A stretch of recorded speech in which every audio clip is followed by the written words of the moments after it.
Hello and welcome to a slightly darker Crusader Kings 3 series where we will be playing within the realms of the world of darkness, specifically with the Princes of Darkness mod.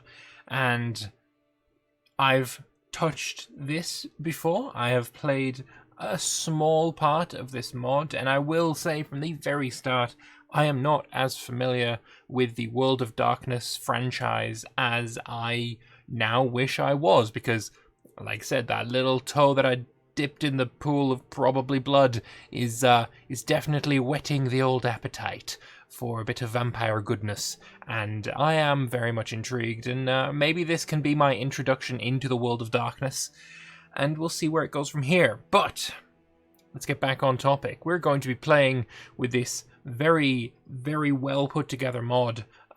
It was released on release day when CK3 first came out, so the modders had got early access to CK3, and yeah, they've managed to produce something really quite special. So how about we jump in and we'll find out who we're going to play as. We'll explore a little bit of the world, and we'll see where we go from there. So let's click new game and have a look.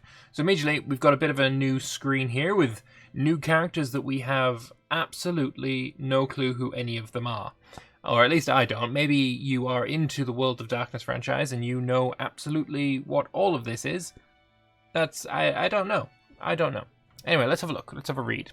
The War of Princes is the period of conflict in Canaanite history that began shortly after the fall of Constantinople to the Fourth Crusade in 1204. The term refers to the conflict over territory that the various princes of Europe fought after the end of the Long Night. So immediately we know that this kind of starts after the Venetians are, a bit mean in Constantinople. Fair enough. The War of Princes began shortly before the Inquisition was formed. Although the Inquisitors were initially used as tools by the Elders, they soon became a greater threat to the Canaanites than the Canaanites were to themselves. Although it's not clear exactly when the War of Princes ended, it would have likely been forced to a conclusion with the advent of the Anarch Revolt, if not sooner. Will you alone stand as victor at this war's end, or will the tide of humanity wash your clan away as they turn against their rightful masters? Alright. Not much of that made sense. I don't know what the Anarch Revolt is. I don't know who the Canaanites are. Or the War of Princes. I guess we are all princes of darkness. And I don't know. Let's play as any ruler in 1230. Let's see what we can find as a person to play. I actually already know who I'm going to be playing as. We're going to be playing as, I think, one of the most fun-sounding nations. We're going to be playing as the Blood Horde, because why not? We'll start out as Warlord Morrow the Wise of Blood Horde. She's a savage Hungarian, as one is. She has an heir who is in Moray, which is the Count of Angus all the way over here, which is interesting, to say the least, that would be that far away.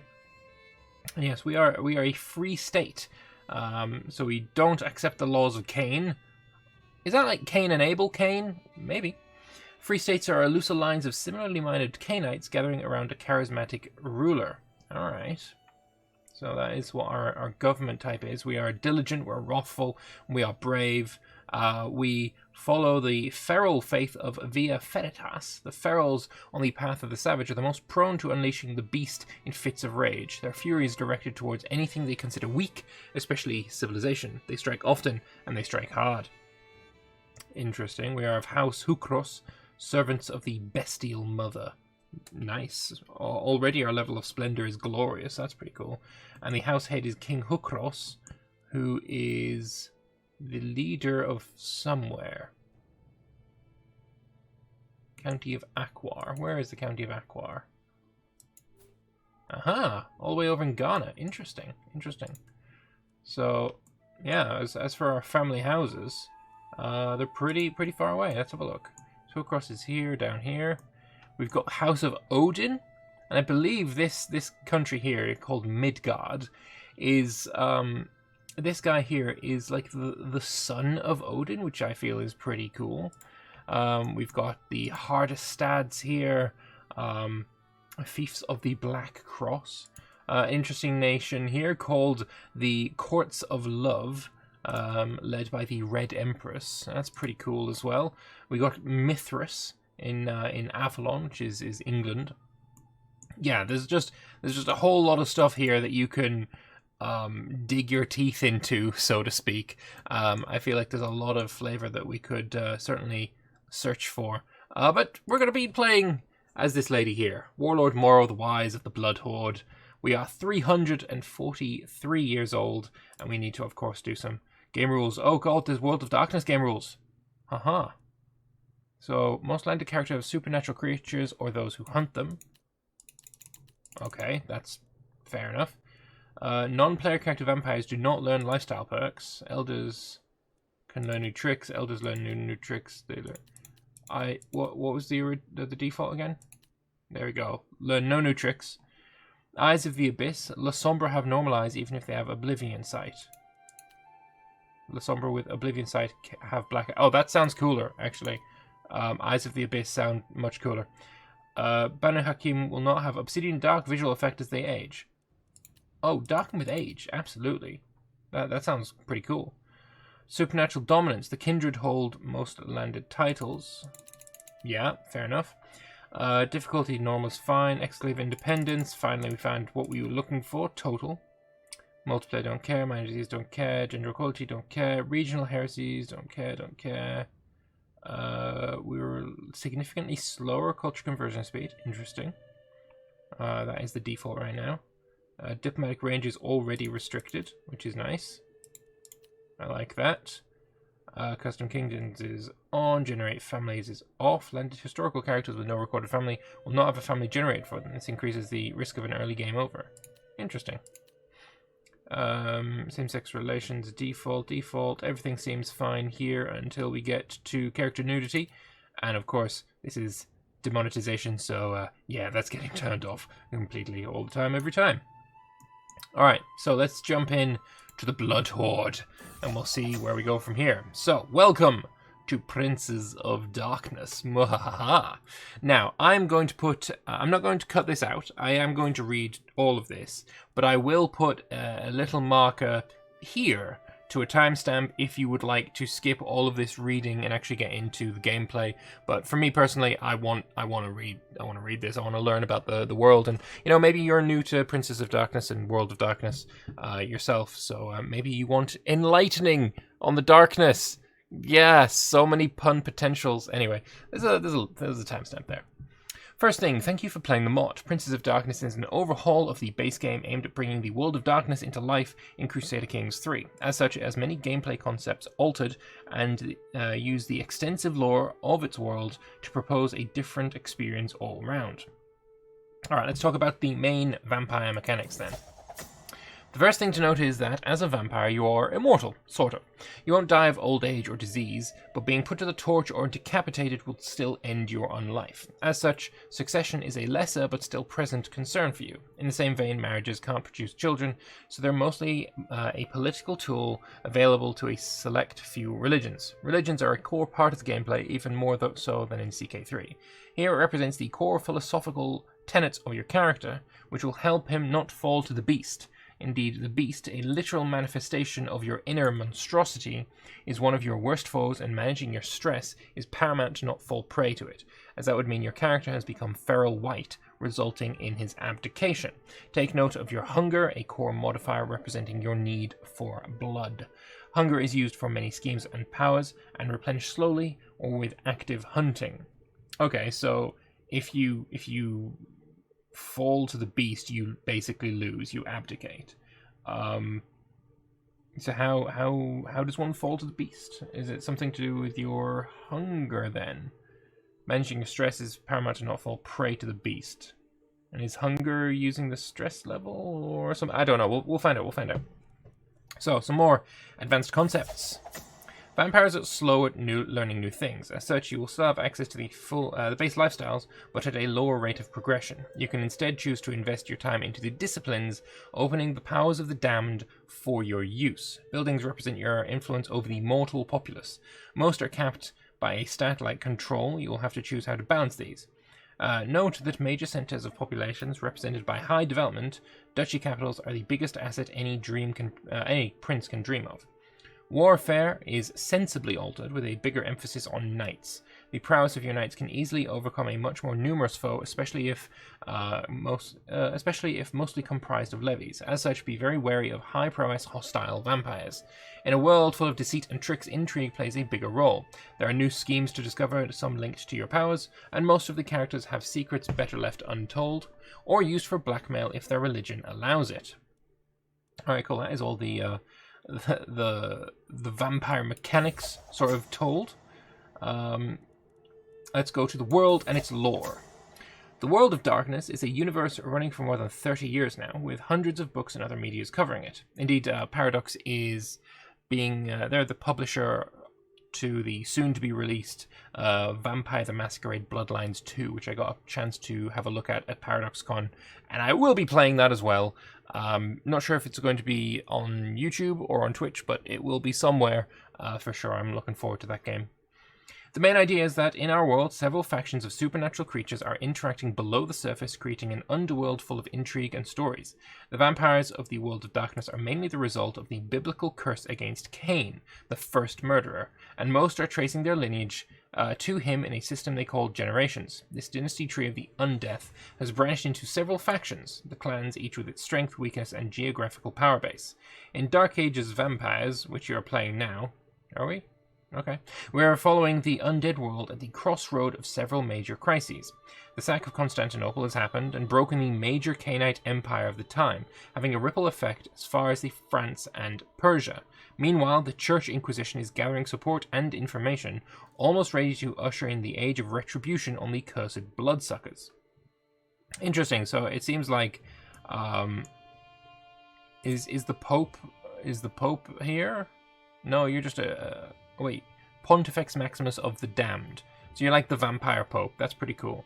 I imagine that if there is a proper pope, then maybe he's human, and the reason that this kind of situation isn't still occurring in the real timeline is the Inquisition is successful, perhaps. I don't know. I'm just spitballing and guessing. Other altered concepts, then. Vampires are slow at learning new things. Oh, we've seen that one already. Wilderness lore, go back to that. Oh, we could generate a character. That's interesting. No, thank you. Well, I guess now that we've learned about vampires, we're good to go then. We're good to go.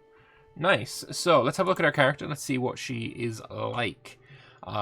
So 6 diplomacy, 14 martial, 6 stewardship, 1 intrigue. Seems pretty bad for a vampire. We were told that there was lots of intrigue going to be happening, and 1 intrigue doesn't seem like a really good idea for us to have. So maybe we'll try and sort or solve that kind of situation. We don't have a spouse, we don't have any consorts. Maybe we can fix that. Our parent is the Duke of Courland, who owns this land up here in the Ferals of Livonia. Our grandparent was the Duke of Chauvenet, our vassal indeed. Nice. My grandfather is my vassal. Our daughter, as previously mentioned, is over in Angus. We've got siblings inside the Holy Roman Empire-esque area. Oh no, Upper Silesia right there. Got another sibling in the House of Tremere. And we got another sibling in the Voivodate. Very cool. We also start with claims on the Kingdom of Wallachia. We start with a claim on the Duchy of Courland, on Zemgalia, on Vanamain, and Selpis. Very cool. Very cool. That is a cool looking flag there. I like it. So, we are, of course, of House Hukros, of the Clan Gangrel dynasty. I guess this is a cadet branch, perhaps, of this house. Well, that's the dynasty. This is the house. Okay, so the dynasty is Clan Gangrel, which is awesome name. I like it. Legacies so far we've got nothing. Oh, there's a new one. Gods and Monsters. So you can recruit Zemay. I've never heard of the. Oh, they're snaky things. Nice. Oh my god, those are expensive. Jesus. Oh my god. size 1. Yeah, for 30 ducats a month, you'd want to not have more than one. Jesus, that's crazy. They counter Vozd. I don't know what a Vozd is. Then there's Ventru rulership, more domain limit and stuff. And then you can recruit Earthbound demons, who are just as expensive, although less expensive when they're unraised, but nowhere near as good. There's 50 of those, whereas there's only 7 of you. Okay. That's cool. That's cool. Are any of these changed? I feel like most of these are pretty much the same now. But yeah, that's creepy. I want one of those big snakes. That'd be pretty cool. All right. I do want to go into the barbershop because while I do like the way you do look pretty damn sweet. There's one thing I want to change, and so I would have fangs. I don't know why that isn't on already. I am, of course, a vampire, so I want the fangs. And I want some better looking clothes, so we're going to go with high nobility 2. No, low nobility 2. There we go. Same as the thumbnail of this video, I assume. And as for hair, we want the long wavy, I think it was. Long curly. There it is. I like that. That's pretty cool. And we'll just apply those changes. I don't know why I want that. I just do. Deal with it. Right. So, let's try and get ourselves a husband who is good at some stewardship and some intrigue. So I think we do kind of need both of those things. These guys sort of look all human. I imagine there's not too many vampires that want a matrilineal marriage. Let's sort by that. 17 and 1. 17 and none. We're going to need something a bit better than that. Let's sort by high intrigue. I want, like, both stats to be over 10 at least. Come on. We're not getting too much luck here, are we? 12 and 11. 12 and 11 seems like what the best I'm going to be able to hope for. Plus, he is of the feral faith. I'm okay with this guy. Sartak. You can be my husband. I lose some prestige. You gain a ton of prestige. It's fine by me. We just need a husband who can raise our holding limit. Oh, there's a lot of situations there we need to deal with. We need to nominate our successor, my granddad, perhaps, or... Yeah, let's just nominate my granddad for now. We haven't got a lifestyle yet. And oh, there's new ones. There are new lifestyles. Aha. Okay, so... Do we have an education trait? Yes. Because my animal focus, I get more experience in this lifestyle, and my melancholy focus gives me more experience there as well. But I get just standard experience here. Wow, 5 a month, that's not a lot. But if I went here, that's 10 a month. That's still not a lot. That's still not a lot. Okay. So we could go with protein focus, which lets us shapeshift. Really? Ooh.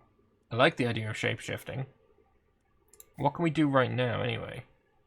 Protein Advanced. Protein is a discipline that gives vampires the ability to change form, from growing feral claws to evaporating in a cloud of mist. Protein is part of God's curse upon Cain in the aspect that it peels away the facade of humanity every vampire has to uphold, revealing the beast within his soul. Advanced users sometimes find their bodies shifting without their consent, reacting directly to their emotions, bringing them into embarrassing situations. Interesting. And then we've got Animalism Advanced. Discipline that brings the vampire close to the animalistic nature. It not only allows them to communicate with and gain dominance over creatures of nature, but gives them influence over the beast itself. Animalism is particularly common among the clans that are most removed from humanity, though many of its powers specifically target the beasts of mortals and Cainites. Alright, now Fortitude is a discipline that grants kindred unearthly toughness, even to the point of resisting fire and sunlight. Fortitude can also give protection from the manipulation and control, such as from the disciplines of Dominate and Presence. Alright, Blade Master, of course we've seen that before. Gangrel are savages, primal, hardy, and animalistic. Cool. And then Vampire gives us a godlike boost to our health. Domain limit -5, ouch. Hostile schemes +1, we can't have children. Tell that to Ileana. We're a famous champion, we're aggressive attacker. Okay. So, let's see what these new trees have in store for us. So we could either go with, like, these are like the intrigue ones, perhaps. Animal experience, I'll focus on the powers that come from animal resonance. We can bind a familiar. Alright. Enemy hostile scheme, success chance -15. That might be useful. Hostile scheme power +15. Animal succulence affects you. I can slake additional hunger by feeding on animals. In addition, the vampire can consume its familiars, gaining nourishment far beyond what it would have gained from an animal of similar stature, and absorbing a sliver of its primary trait. Oh, that's cool. We can get some prowess out of it. We can have dominion over animals. It's a character interaction that symbolizes the power vampire holds over beasts is now great enough to command flocks and packs as if they were extensions of their own body. At a gesture, animals lay down their lives by the dozens, even hundreds, to appease their master. That's cool. And then advanced animalism. Discipline that brings the vampire close to their animal. I think I've got that, don't I? Advanced animalism? Close that a second. We've already got advanced animalism. We've already got advanced animalism. Okay. Oh, hello, what's this? We can find mortals, blood surge, we can shapeshift, we can blood heal, we can spawn an army, we can call animals, we can bind a familiar. That's cool, but what I wanted to do was have more of a look at these. So over here we've got Ice the Beast, scheme success chance, Diabolarize scheme, I don't know what that is. Feral weapons are... extend their natural weapons to monstrous proportions. This usually takes the form as fingernails extending into wicked talons. It can also come in other forms, such as fangs elongating into veritable daggers, as from a gigantic serpent. It's a shapeshift sub-skill. So abduct scheme resistances, diabolarize scheme resistance, okay. Shape changes there. Refines the use of shape change. You could become a mist form. I gain the legendary power to turn into a cloud of mist, perceivable to the eye, but untouchable by anything save fire, sunlight, and supernatural aggression. They can fit through pipes, crevices, and cracks. While strong winds might buffet them, no natural force can disperse the cloud. That's cool. Some more scheme resistance, and we can become protein advanced. Alright, so choleric. There's more stuff in here. Prowess and choleric. I don't know what choleric is. Alright, so lots of scheme resistances. Lots and lots of scheme resistances. More advantage in fights. 100% night effectiveness. Draft of elegance. Blood of the vampire could become saturated with the power of their discipline, conveying part of that power to anyone who drinks it. The draft is administered by way of a character interaction. That's cool. Lightning strike, more prowess, more prowess. Celerity is a discipline that grants vampires supernatural quickness and reflexes. The mortal world moves in slow motion at times of stress. Vampires with celerity can move with amazing speed, becoming blurs of motion to anyone, mortal or immortal, who does not possess the discipline. That's really cool. I love the plus 15 prowess as well. More prowess, more advantage, more prowess, scheme resistance, night effectiveness, and more drafts. This one of might. Earth shock, more advantage in siege time, prowess, potence advanced, physical vigor and preternatural strength. Vampires with potence discipline possess physical powers beyond mortal bounds. Oh, okay, that's cool. Some attraction opinion. Schlachter. Schlachter, isn't that the snake? I feel like that's the snake. Schlachter damage. Awaken into the Zulo shape. Don't know what that is. Blood form. Don't know. More scheme resistance. And then vicissitude advanced. One of the most horrifying powers available to Canaanites, vicissitude, is the signature power of the Tzimishi, and almost unknown outside of the clan. Within an experienced crafter can sculpt the flesh and bone of a subject, making them a creature of alien beauty, or gnarling them into a deformed monstrosity. That's crazy, creepy, crazy. We've got melancholy, more health, because we weren't healthy enough. Unswayable mind. We've got toughness, more resistances. A draft of endurance, flesh of marble, prowess from pain, advanced fortitude, because like regular fortitude wasn't enough. We wanted advanced fortitude. creepy. Crazy. More scheme resistance, resistance, scheme power, more advantage, power and resistance, obfuscate advanced. It's a discipline that allows vampires to conceal themselves, deceive the mind of others, or make them ignore what the user does not want them to see. Obfuscate is part of the Cain's curse on the antediluvians in a blotting them out from creation. Frequent users of the discipline find themselves divorced from society, never participating in social interactions, only observing. And then Oblivion, we've got, don't know. Apparently we need to have just some Oblivion before we can take any Oblivion. Dread gain, scheme power, no idea. Enemy casualties, advantage, tenebrous avatar. The vampire's mastery of darkness is so extensive that they may physically become it. Upon activation of this power, the vampire becomes an inky, amoeboid patch of shadow. Vampires in this form are practically invulnerable and may slither through cracks and crevices. In addition, the shadow vampire gains the ability to see in natural darkness. That's cool, I like it. And then Oblivion Advanced. It's a discipline that allows its user to draw on something wholly unnatural, calling forth supernatural darkness from the abyss and enslaving specters through oblivion. Phlegmatic. Resistances, advantage. Scheme power, advantage. Scheme resistance. All specs. Represented as a focus, it gives powers of perception. Represented as perks. Okay. Then there's Dominate. Scheme power. Rationalize. Aims to force a hook out of another character. Mass manipulation. Terminal decree. Dominate advanced. Overwhelms another person's mind with a vampire's will, forcing the victims to think or act according to the vampire's decree. That's really cool. That's really cool. Alright, and then finally this one, which I can't actually click. Oh, there we go. Sanguine. Sanguine just looks the coolest because it's red. Siege time, dunno. Dialiberate, scheme power, prowess, scheme power, prowess, scheme power.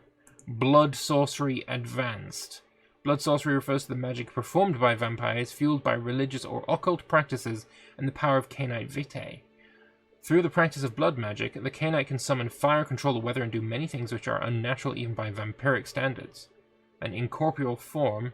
We assume an incorporeal state, not unlike a ghost, able to freely pass through objects and render totally immune to physical damage. I can't interact physically with the material world except by sight and speech. And finally, we got presence, opinion, dread, no idea. Entrance scheme, a personal scheme that aims to draw another character into your court. Scheme is based on diplomacy. It's not secret and does not use agents. Upon success, the character will relocate to your capital. It's made available by perks of the discipline of Presence Advanced. Power will not work on landed characters. We've got Summon Scheme. Draw another character to your court again. Okay. Majesty, Resistances, and then Presence Advanced.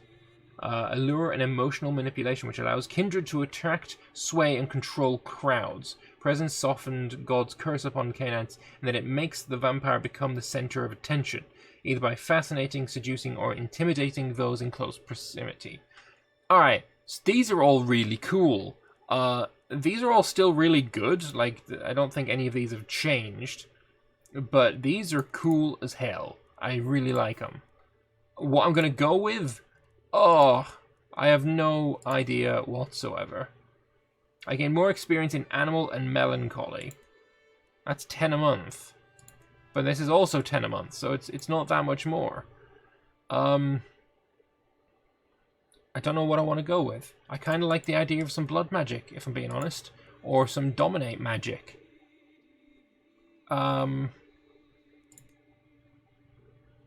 Advanced Oblivion also sounds pretty cool. We'll go with Phlegmatic. We'll go with Dominate Focus, because, I don't know, that just sounds really freaking cool. We need 2,000 experience, we gain 10 a month. By my math, that makes it a very, very long time. Yeah, let's try and dominate some people. Why not? Why not? And I realize we haven't even unpaused yet, but we're going to have a look through some other things. Our religion, we'll look through the culture, and then we'll pretty much just end the episode without unpausing. And the second episode will be like where we actually start playing. I think that's probably a good way to go. So we are via Feritas. It's the ferals on the path of savage, most prone to unleashing the beast in fits of rage. So we've got sanctity of nature. Buildings are a bit cheaper. We've got attrition and advantage and all that kind of good stuff. Instinct, opinion with others with instinct, makes wrathful a virtue, makes calm a sin. Stress loss plus 20%, I like that. Conviction makes callous and zealous virtues. Compassionate and cynical are sins. Same faith opinion. So for our virtues, we've got temperate, wrath, zealous, and callous. Righteous, equal rights, that's fine. Because we're women, of course. Crime, blood sorcery is shunned. Infernalism, made a pact with a demonic power. Nice. Bloodline of vampires associated with demon worship. Alright. Blood sorcerers are suspicious lot at best, a sometimes necessary evil of the enlightened. The mother of power, Dark Lilith, is the greatest of them, but there are others, and yet more to come. Drink not of their blood, for they will ensnare you. Keep wary of them, they are crafty. They know Adam's knowledge and Eve's wisdom. They are bringers of fire, the tillers of soil, the husbanders of animals, the bringers of writing. They are the sun children, the rising stars. They will seek to involve you in their journey. Resist. Resist! Their path disregards hunger, blood, and body. Trust not the ones with bright eyes towards the dawn. Remember always, it is dawning that brings your death. Right, okay. Lycanthropy, so werewolves are in this thing as well, apparently. That's shunned. Magic's shunned. Witch hunting is criminal. Nice. Glamour is shunned.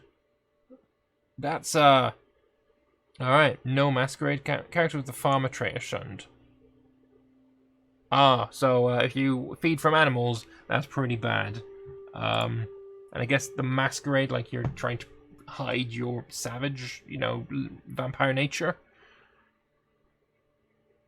That's really cool. There's so much stuff to this mod. This mod is so extensive.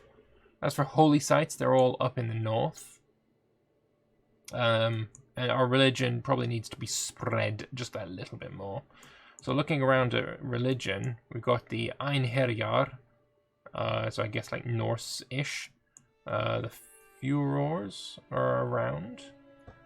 Predators, nice. We're of course savage. We've got the Cainites, the Regalis, Mithraism. Aren't you like the leader? Aren't you called Mithras? You are. You are, I guess, the leader of your own church. That's pretty creepy. Or not creepy, but, self-absorbed. We've got Druidic, Shahada, Setites, Sama, Prodigal. What's all that about?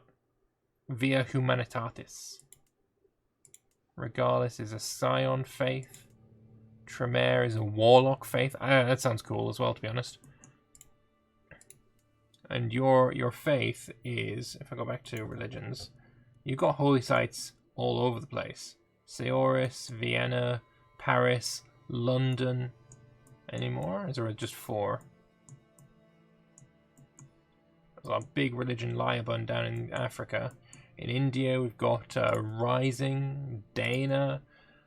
There's so much. There's so much to this mod. I could be exploring this forever. But we are going to take a break here, and then I guess we'll unpause in the second episode. So, if you're excited as I am for this series, where we're going to be playing as a literal vampire, then pop a like down there. Let me know your thoughts in the comment section below. If you want to support me, I've also got a Patreon page, link in the description. And I will see you guys in the next one, where we'll probably drain somebody of all of their vitae. It's going to be a good time. I'll see you then. Bye-bye.